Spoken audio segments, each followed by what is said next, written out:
హైదరాబాద్లో మరో దారుణం జరిగింది. కట్టుకున్న భర్తను ప్రియుడితో కలిసి కడతెరిచింది ఓ ఇల్లాలు. ఈ ఘటన రంగారెడ్డి జిల్లా మొయినాబాద్ మున్సిపాలిటీ పరిధిలో అజీజ్ నగర్లో జరిగింది.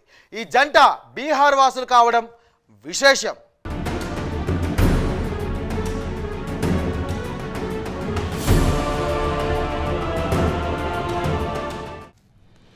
అజీజ్ నగర్కు చెందిన సామా రాజిరెడ్డి అనే వ్యక్తి 2 నెలల కిందట డైరీ ఫామ్ ఓపెన్ చేశారు. అందులో వర్క్ కోసమని ఓ జంట కావాలని బీహార్కు చెందిన ఏజెంట్ పవన్ ను సంప్రదించాడు. అతని ద్వారా నెల కిందట రాజేష్ కుమార్, పూనందేవి దంపతులను పనికి కుదుర్చుకున్నాడు రాజిరెడ్డి.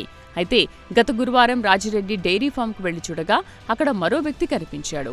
దీంతో రాజిరెడ్డి పూనందేవిని నిలదీశాడు. కొత్తగా వచ్చిన వ్యక్తి గురించి ఆరా తీశాడు. ఇతను తమ బంధువేనని ఆమె చెప్పడంతో సరేనని ఊరుకున్నాడు. మళ్లీ శుక్రవారం ఫామ్కు వెళ్లిన రాజిరెడ్డికి రాజేష్ కనిపించలేదు.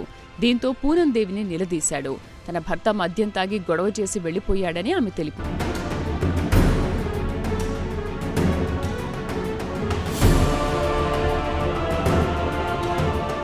అదే రోజు సాయంత్రం ఫామ్ వద్దకు వెళ్లిన రాజిరెడ్డికి పనివాళ్లెవరూ కనిపించలేదు. దీంతో అనుమానం వచ్చిన రాజిరెడ్డి బీహార్ ఏజెంట్కు ఫోన్ చేసి సమాచారం ఇచ్చాడు. కొద్దిసేపటి తర్వాత అతడు తిరిగి ఫోన్ చేసిన ఏజెంటు పూనందేవి, మహేష్ అలియాస్ గుడ్డు కలిసి రాజేష్ను చంపి బావి వద్ద పడేశారని చెప్పాడు. రాజిరెడ్డి వెళ్లి చూడగా అక్కడ రాజేష్ కుమార్ డెడ్ బాడీ కనిపించింది. వెంటనే రాజిరెడ్డి పోలీసులకు సమాచారం ఇవ్వగా ఘటనా స్థలానికి వచ్చి పరిశీలించారు. రాయితో ముఖం తలపై కొట్టి చంపినట్లుగా గుర్తించారు. కేసు నమోదు చేసుకున్న పోలీసులు దర్యాప్తు చేపట్టారు.